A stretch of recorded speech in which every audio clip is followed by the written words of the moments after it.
With the Palestinian Authority distancing itself more and more from the United States and even threatening to drop obligations under the Oslo Accords with Israel, a lot of questions about the future of peace in the region are left behind. Here to help clear some of them up is Executive Director of the Israel Institute for Strategic Studies, Dr. Martin Sherman. Thank you very much for coming back into the show.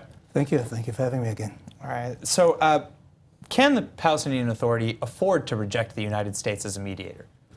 Well, it depends what you think their real objective is. Actually, I quite welcome Abbas's speech because I think it serves a useful purpose by exposing the recalcitrant realities which people have been trying to ignore and exposing the political truth rather than political correctness. I've always thought that Abbas was a distraction and a construct of deceit. In fact, I wrote an article in 2003 warning that Abbas would never deliver the goods. Sure. In fact, what he said in the speech is not the most reprehensible things that he said in the past. Recently, he accused the Jews of having filthy feet and being forbidden to defile.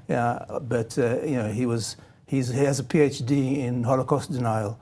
His PhD in Russia was not really Holocaust denial, but claiming that the Holocaust was greatly over-exaggerated, and the Jews were actually responsible for it. But so that, okay, if the Palestinian Authority, you say you welcome the decision, but regardless of how people feel about it, what are some of the consequences of him not dealing with the United States, of pushing the United States out of this deal? Well, I hope this will expose the sham of what's called the peace process, which has been going on for now for a quarter of a century and has produced nothing but death and destruction and tragedy and trauma on both sides. And I think that the whole principle of two-statism should be set aside, and I hope this will give an opportunity to start that process. Of course, it's not going to be easy because for over a quarter of a century, much of the world has mortgaged their prestige and their good name to promoting the two-state solution. But I think what Abbas's speech has shown is that it's just not really on the table. It's not feasible. All right. Well, I really appreciate you coming in and sharing that with us. Thank you very much, Dr. Martin Sherman. Thank you. IISS.